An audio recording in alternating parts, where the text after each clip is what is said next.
Merhaba arkadaşlar.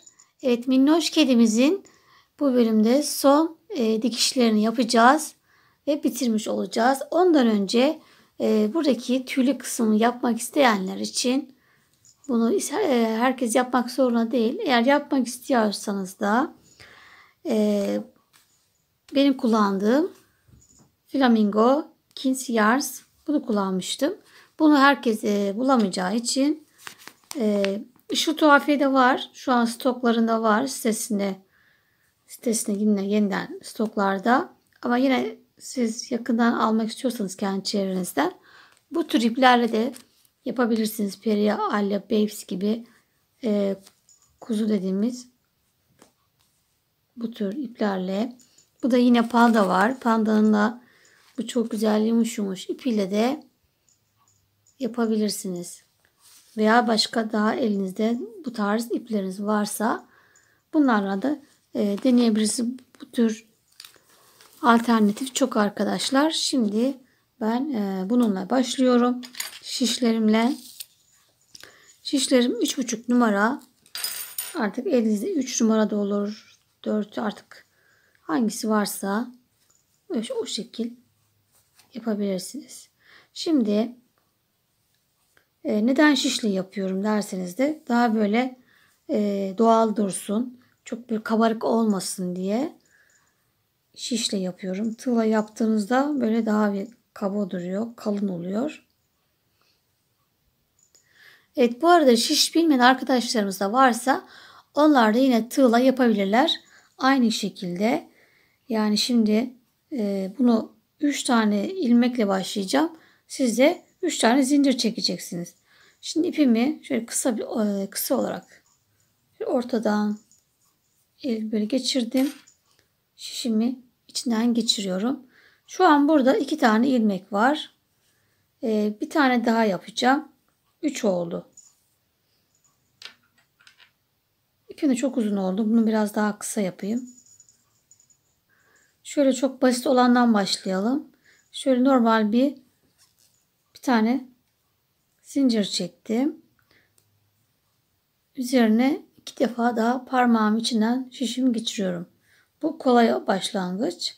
Diğeri biraz daha detaylıydı. Kazaklarda yaptığımız teknik. Şu an burada 3 tane ilmeğimiz var. Parmağımı geçiriyorum şöyle de rahat kavramak için. Şimdi şöyle şişimin arkasından geçtim ve düz örüyorum. 1 2 ve 3. 3 tane ilmeğimi düz ördüm. Zaten hepsini düz öreceğim. Hep arkadan örüyorum. Yani düzden pardon. Yani şişimi arkadan geçirip bu şekil öreceğiz. Evet, 3 tane oldu. Şimdi arttıracağım. Bunun için de şu şekil şişimin üzerine alıyorum. Ve burada bir tane artmış oldu. 1, 2, 3, 4. 4 oldu. Şimdi tekrar diğer tarafa geçiyoruz. Hep düz örüyoruz. Tekrar tığımın üzerine şişimin üzerine alıyorum ilmeği. Böyle yaptığımızda bir tane artmış oluyor.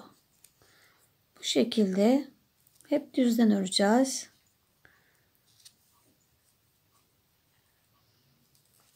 On tane olana kadar veya ne kadar istiyorsanız, ben saymamıştım bile, göz kararı yapıyorum. Şişimin arkasından doğru ipin arkasından geçiriyorum.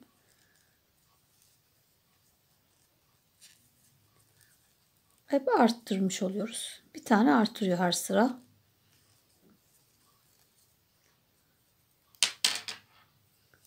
Tekrar.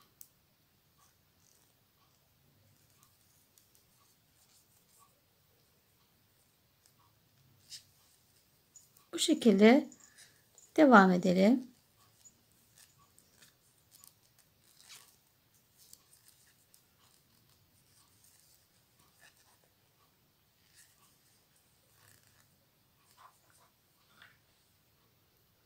Evet, 11 tane ilmeğim olana kadar hep bir taraftan arttırdım. Her sıra bir tane artmış oldu. Şimdi 11 tane ilmeğim var. Bundan sonra 5 sıra düz öreceğim. Düz öreceğim derken mesela baştakini örmeden alacağım. Bu şekil gerisini tekrar düz olarak öreceğiz. Hep önden örüyoruz. Tersten yapmayacağız. Evet, 5 sıra düz ördüm arkadaşlar. Şimdi her sıra bir tane keseceğiz. Azaltacağız. 2 tane şu şekilde 2 tane ilmeğimizi beraber alıyoruz ve azaltmış olduk. Sıra sonuna kadar hepsini tek batıyoruz. Hemen şişip kaçtı. Evet, sıra sonuna kadar düz ördüm. Bu tarafta yine bir tane keseceğiz. Hep başta kesiyoruz. Sonda kesme yok. Yine bir tane azalttım. Diğerlerine tek yapıyoruz. Tek örüyoruz. Bu şekilde devam edelim. Evet, en son 6 tane bıraktım arkadaşlar. Şimdi artık hepsini bir keseceğim.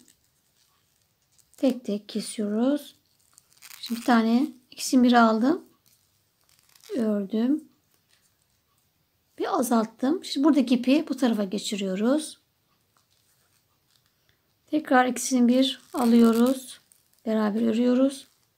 Ve bir tane azalttık. Buraya geçen ipi yine bu tarafa aktarıyoruz. Buradan yine ikisini bir.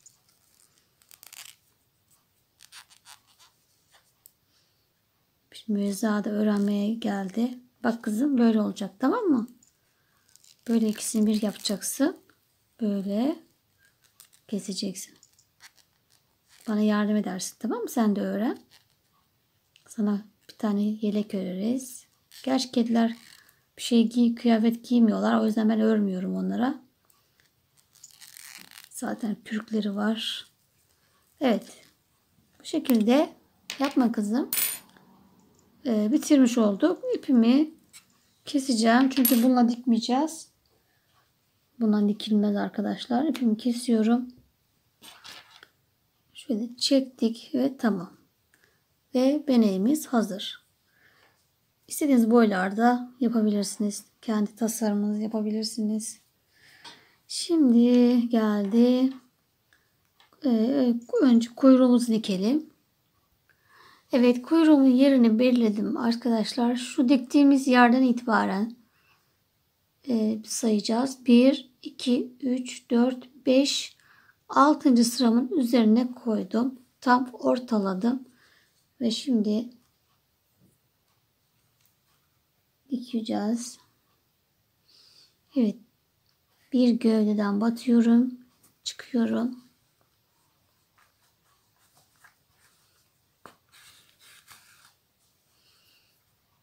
Ve kuyruğumun da altından geçeceğim.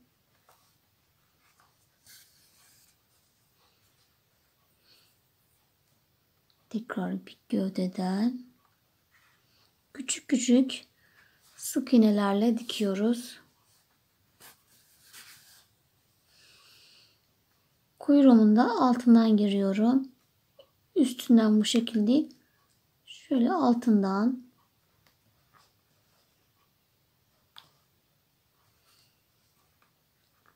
zaten amigurumi de en zor şey bu dikişler. Emeği bu yüzden çok.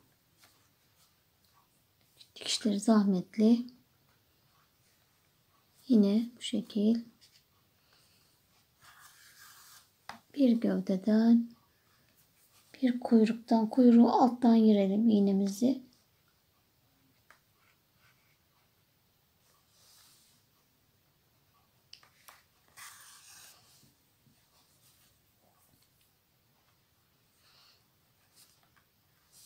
Bu şekilde devam edelim.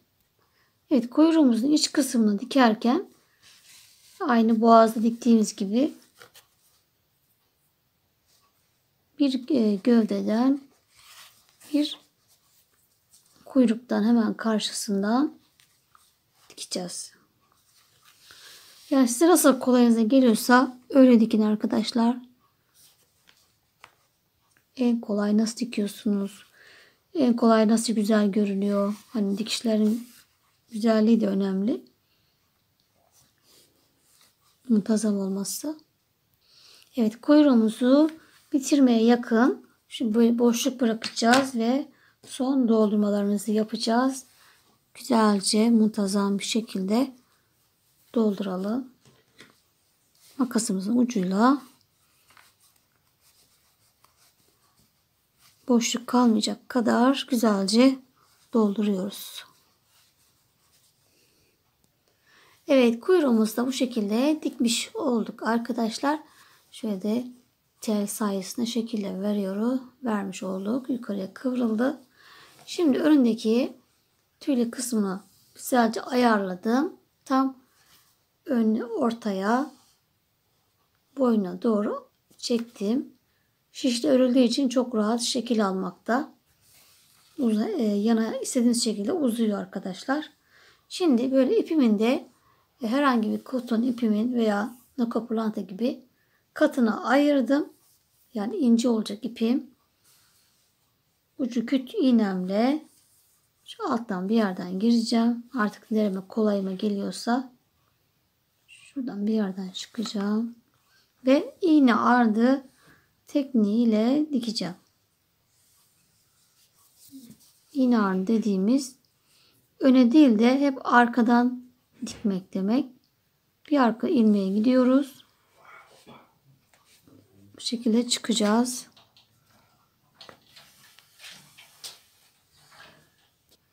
Evet. Yine hep bir arkaya gidiyoruz.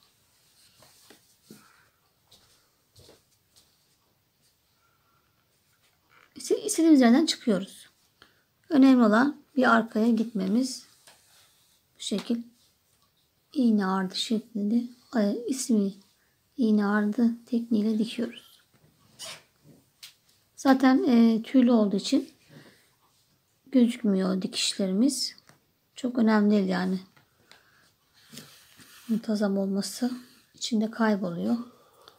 Sonra şunları bir tekrar şöyle bir tarayacağız. Sadece kısa kısa böyle sık sık dikişler yapın. Evet, sırtındaki beneğini diktim arkadaşlar. Bu arada size nasıl kolayınıza gelirse dikişlerinizi o şekilde dikin. Çünkü çok zor gerçekten dikişler. Parmakları acıyor insanın.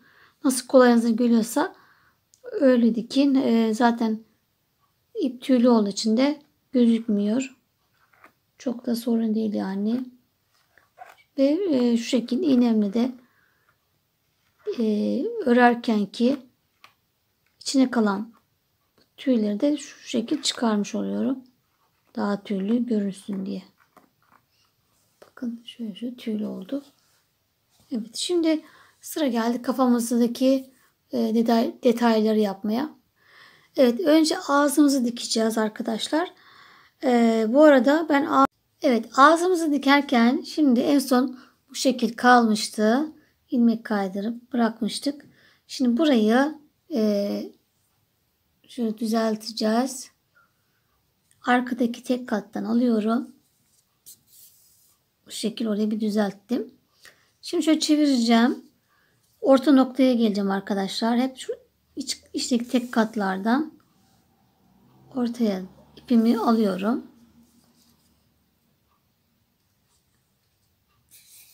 Evet, tam orta noktadayız. Şimdi tam yine bunun karşısına gideceğim. Tam ortadakine.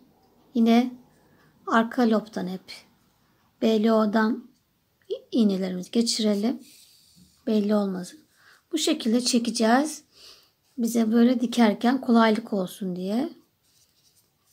Bu şekil çektiğimizde ağzımızı şekil vereceğiz arkadaşlar. Evet, şimdi bunu kafamızı tam şu ağız yerine güzelce ayarlayalım. Şu aşağıdan yukarıya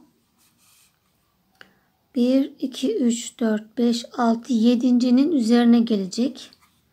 7. sık iğne şurada.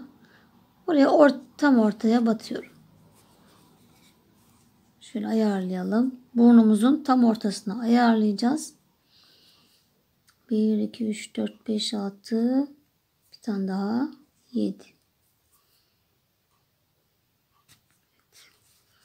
Burayı da güzel tam ortasına ayarlayalım.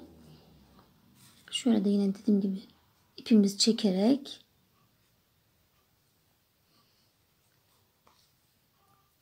tam orta noktaya tutturuyorum. Yani burada bu bizim biraz yeteneğimize bağlı. Bu güzel dikişler. Şu buruna doğru yukarıya doğru kavis vereceğiz. Evet, bu dediğim gibi biz güzel dikersek işimiz de güzel olur. Altı böyle. 7'nin üzerinde. Bu da bu. Bir dahakine de burayı diktikten sonra da bu küçük parçayı da buraya dikeceğiz. Böyle ağzımız oluşacak. Şimdi ben tam ortalayayım yeniden. Evet. Şimdi ipim bu tarafta.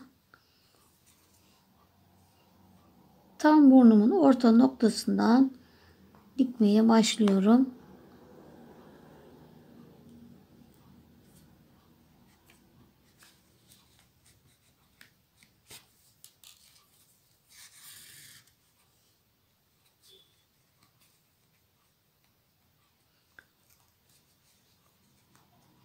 Hadi böyle sorunlar çıkmasa, biz böyle oyalanmasak.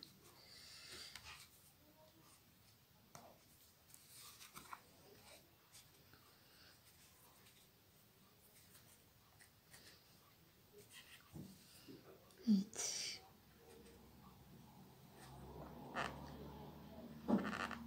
Burnumda şöyle alttan giriyorum. Tekrar yukarı çekiyorum.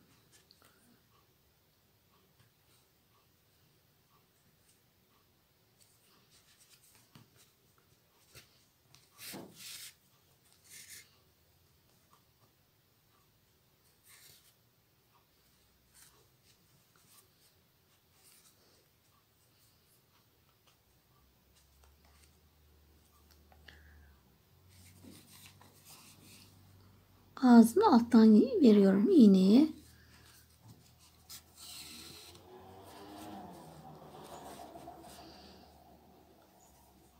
Şimdi biraz yukarıya doğru çıktım.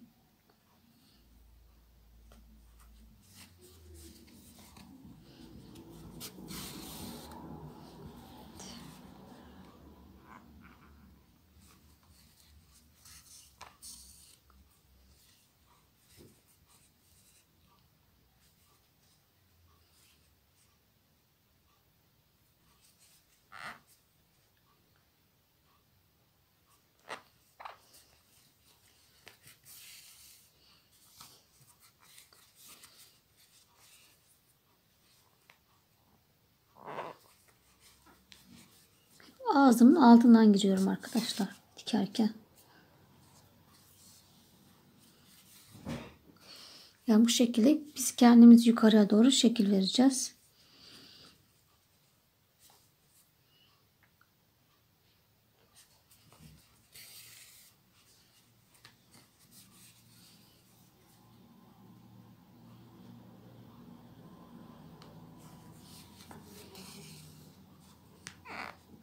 Evet, böyle dikmeye devam edelim.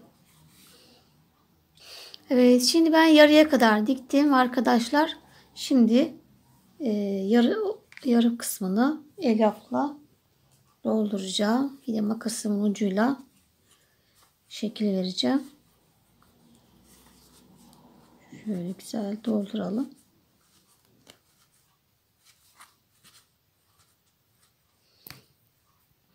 Evet, ağzımın diğer tarafında diktim. Şöyle az bir yer kaldı. Oraya da yine elyafla dolduracağız. Ve dikerek bitireceğiz. Şöyle güzel şekil verelim. Evet, burnumuzun son dikimlerinde şöyle bir pense yardımıyla arkadaşlar yapmanızı öneririm. Kendinizi parmaklarınızı çok acıtmadan şöyle dikin. Son yerler artık zor oluyor çünkü.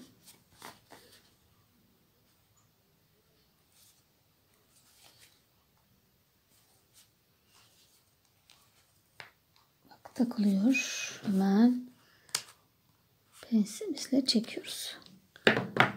Ve burnumu da bitirmiş oldum arkadaşlar. Evet, bu şekilde ağzımızın. Şimdi şurada ağız siyah iple ağız çizgimizi yapacağız. Evet, şimdi şöyle uzun iğneme siyah ipimi taktım. Kafanın altından geçiyorum. Tam orta noktadan çıkacağım.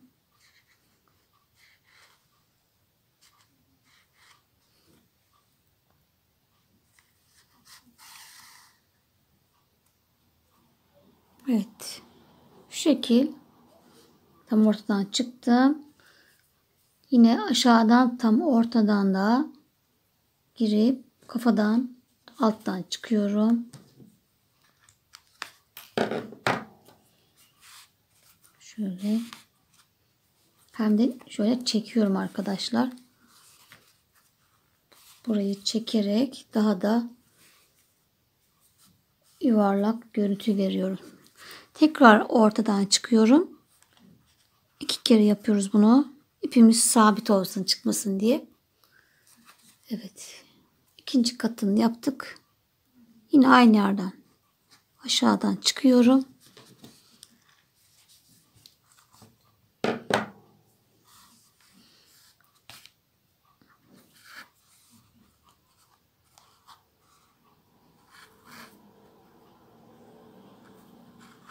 Evet. Böylece yapmış olduk ağzımızı.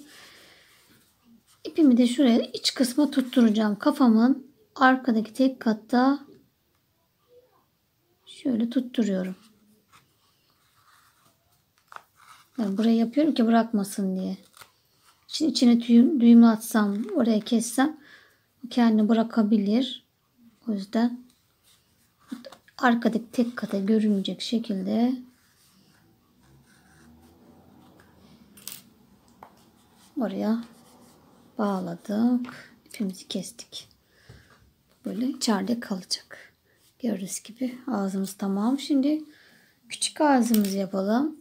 Dudağımızın alt parçasını şimdi buraya dikeceğiz. Evet, alt dudağımızda yine tam ortaya iyice dibe gelecek şekilde şuradaki en son ki sıramın içine dikeceğiz. Dikim aynı zaten. Şuradan alayım bari. Şöyle bir ağızdan bir gövdeden dikiyoruz arkadaşlar.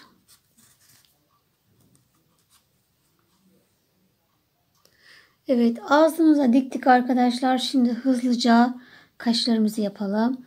Kaşlarımız için şu kirpiğimizin devamında hizasındayız. Yani şuradaki ucun kirpiğimizin bitiş noktası. Şuradaki ikinci kirpiğimizin ikinci sırası. Buradan başlayacağız. Ve göz pınarımızın hizasından da 2 sıra üstü. 1 2 sıra üstü bunun. 1 2 şurası. Göz pınarımız burası ve buraya da bu şekilde yapacağız. Hemen yine boyun kısmından giriyorum. İşaretlediğim yerden çıkacağım. Buradaki böyle iple yapmak zorunda değilsiniz arkadaşlar. Düz renkli düz iplerle de yapabilirsiniz. Ben sadece ona kombin olsun dedim. Bir de kedilerin kaş kısımları tüylü tüylü oluyor. Bir de beyaz daha belirgin olur diye İpi griye koyu bir ip çünkü. Tamamen size kalmış tercih. Evet işte boyundan girdim ve bir iki sıra üstüne göz pınarı hizasından çıkıyorum. Şimdi bunun hemen karşısı bir kayacağım şuraya. 2, 4, 6, 7 tane arada 7 tane atladım. 7 sık iğne.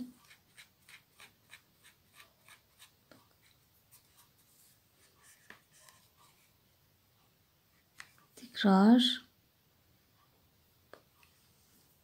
1, 2, 3, 4, 5. 1, 2, 3, 4, 5. 1, 2, 3, 4, 5. 2 tane atlıyorum.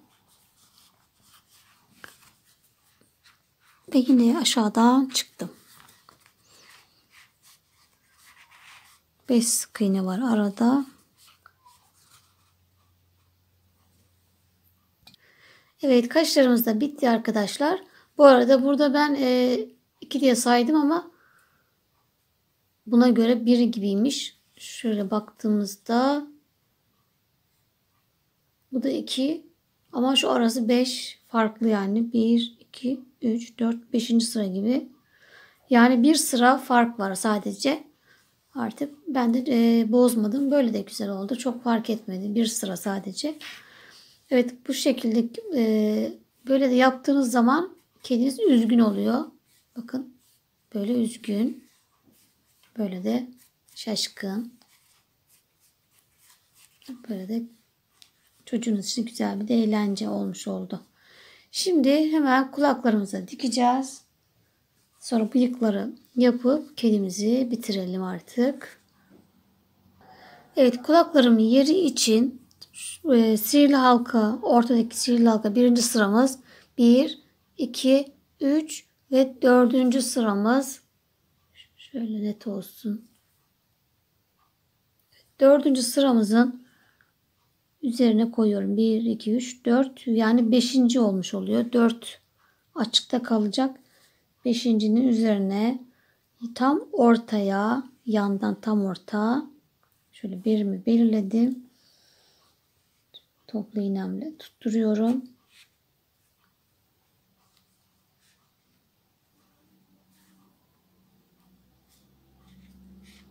Bir, iki, üç, dört. 5.'nin üzerinde. Bu şekilde diğerini aynı yapacağız. Şurada ipim burada kalmıştı. Buradan başlıyorum.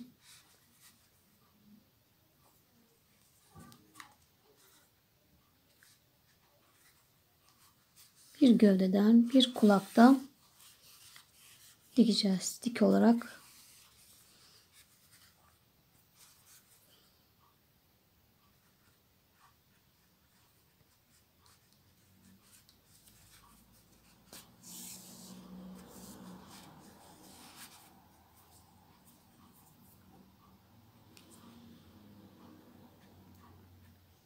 Gayet dikişlerimiz sık olsun. Hiç atlamadan sık iğnelerimizi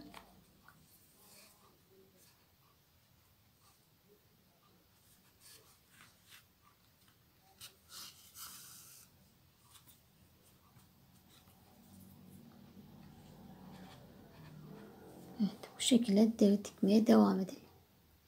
Evet, ön kısmını diktim arkadaşlar. Dönüyoruz. Şimdi arkayı da devam ediyoruz dikmeye.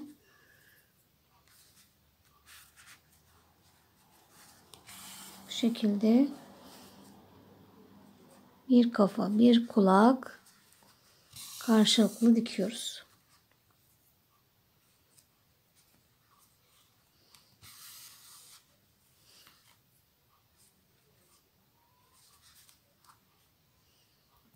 Evet, kulaklarımız da bitti arkadaşlar. Böyle şipşirin bir kedicimiz oldu. Şimdi bunun bıyıklarını da yapalım ve artık sonlandıralım. Bıyıklarım için böyle misineli ip kullanacağım. Takıda da hayalet ip diyorlar, deniliyor. Hayalet ip takı olarak. Ama şey değil, dikiş ipi değil arkadaşlar. Onlar çok ince. çok şey olmayabilir. O yüzden misine en güzeli. Evet, şimdi iğnemi geçirdim, uzun iğneme. Ucuna düğüm atmıyoruz. Şimdi yukarıdan gireceğim. Şu hemen. Evet, ağzımızın 1, 2, 3, 4. 4 ve 5. sıramızın ortasından giriyorum. Şu yandan. Hemen karşısında bir yerden çıkacağım.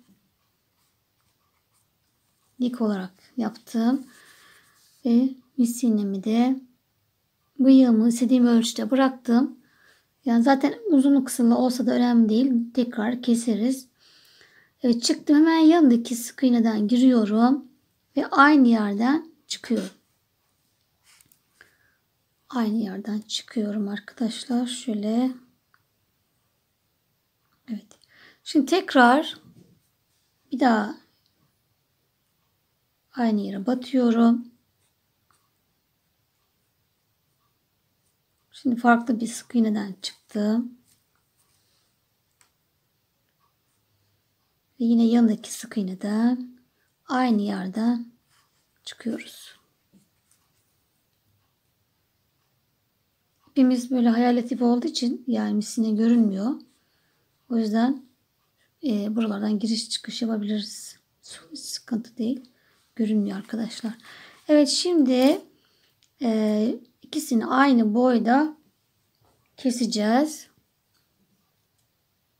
Evet, bu şekilde bıyıklarımız çektiğimizde gelmeyecek. Sabitledik iyice. Birinci bıyığımı yaptım.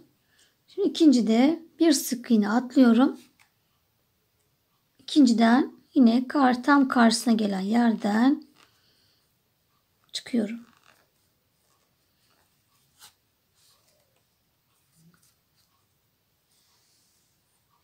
Evet, aynı boyda bıraktım. Hemen yanındaki sık iğneden giriyorum. Yine karşı çıktığım yer. Evet. Yine aynı yerden çıkıyorum, giriyorum.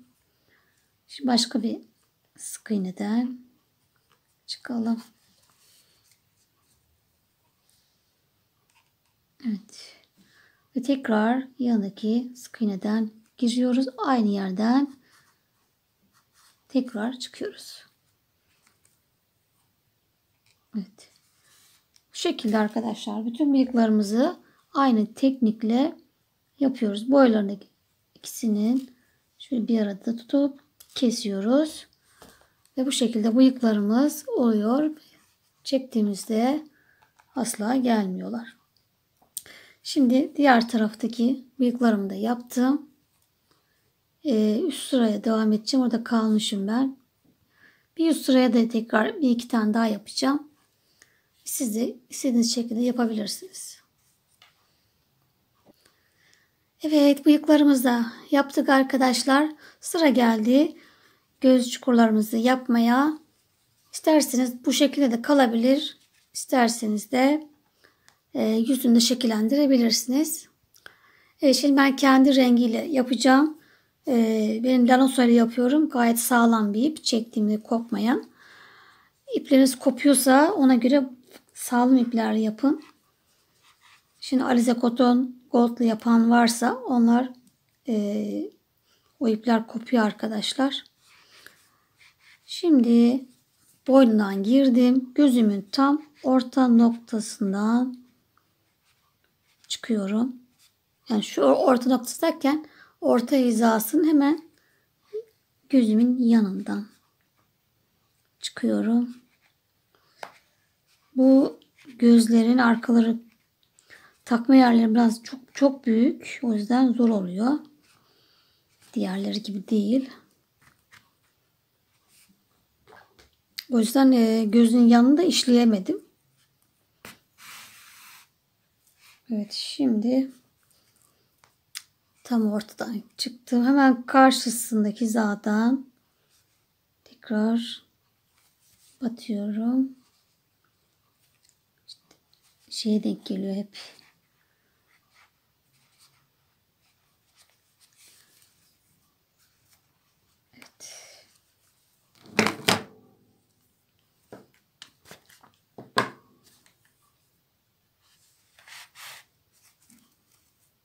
Bunu daha önce yapmamız lazımdı. Tabii ben unuttum.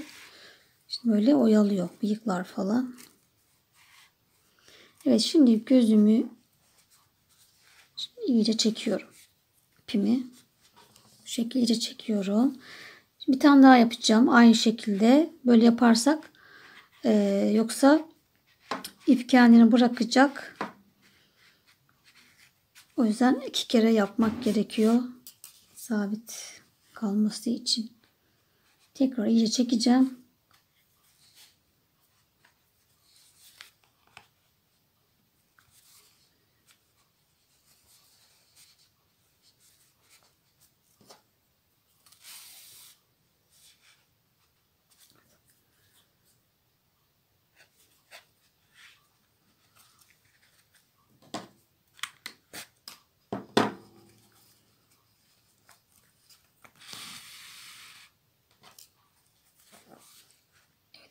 Sıkıca çekin arkadaşlar. Çünkü bırakıyor zamanla. Evet, birinciyi yaptık. Hemen karşıya gidiyoruz. Orta noktamızdan çıktım.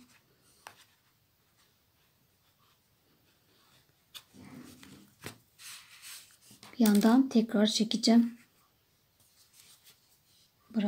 Bırakır diye. Ondan sonra iyice çekelim. Bırakmasın. Yeniden karşıki orta noktadan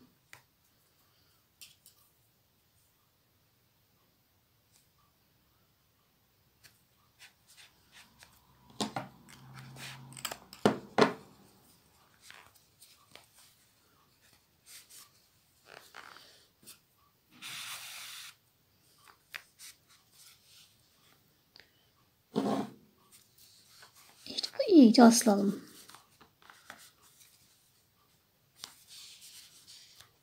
Tekrar ikinciyi.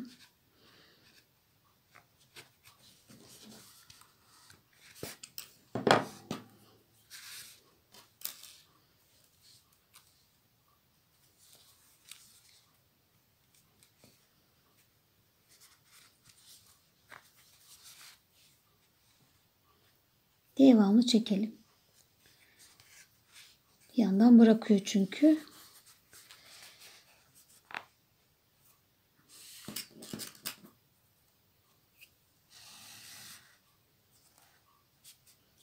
Ve yine ikinci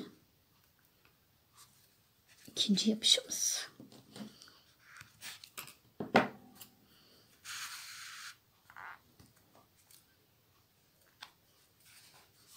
Evet, bu şekilde gözlerimizi çukurlaştırdık ve çok kadar ifade değişiyor arkadaşlar. Çok tatlı oluyor. Şimdi ipimi yine hemen şöyle arkadan tek kata tutturacağım. Bırakmasın diye. Şimdi buradan düğüm atarsam bırakıyor kendi kendine, yüz eski haline geliyor. O yüzden şuraya tutturuyorum ipimi.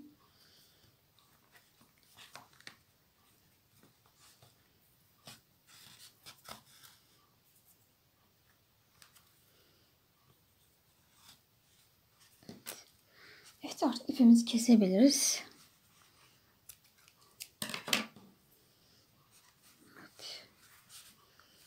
Evet, bu şekilde gözlerimizi de yaptık. Ve daha tatlı bir ifadesi oldu. Şimdi artık sona geldik arkadaşlar. Şimdi boynumuzu takacağız. Onun için önce buradaki yerini açacağız. Bunun için iyice makasımın ucuyla yeri hazırlıyorum. Pusturuyorum elyafımı.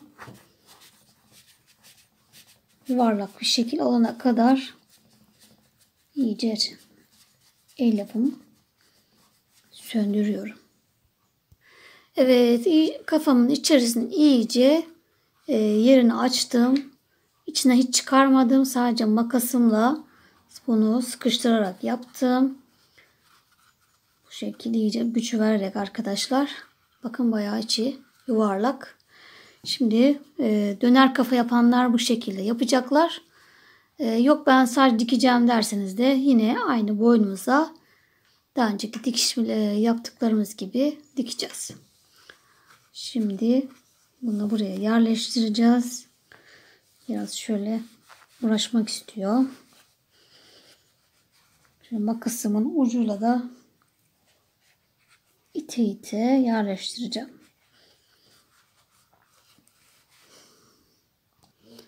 Evet, boynumuzu bu şekilde geçireceğiz arkadaşlar. Şimdi çocuklarımız çektiğini çıkmaması için tekrar ip takacağız. Ve bir iki tane kesme yapacağız. Orayı sıkılayacağız. Şöyle ipimi sabitliyorum. Bir tane sabitleme zinciri yaptım. Ve kafamızın arkasında kaldığımız yerden, ipi kopardığımız yerden şurada buraya takıyorum.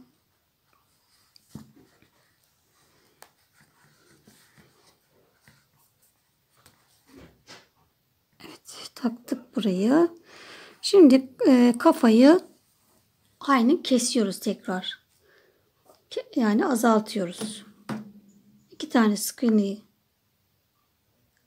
öndeki tek katlardan aldım ve evet tekrar yanındakinden devam ediyoruz. Tek katlarını aldım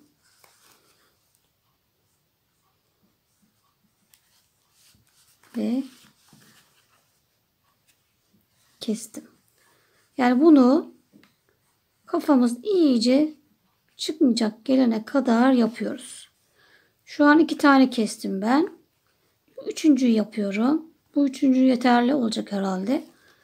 3 tane kesmeli peş peşe kesiyorum.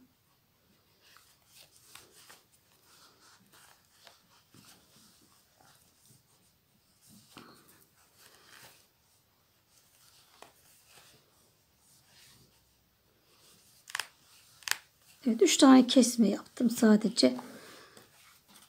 Çünkü zorlandığıma göre artık çok sıkış oldu. Şöyle bakalım. Evet. Gayet sıkış oldu arkadaşlar. Size dediğim gibi deneyin. Kendi oyuncağınızı ne kadar yapıyor çıkmayana kadar kesmeye devam edin. Evet, boynumuzu da bitirdik ve en son şöyle kedi tarağıyla da şöyle tekrar tarayalım.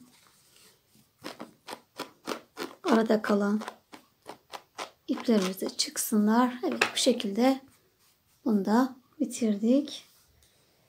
Bu da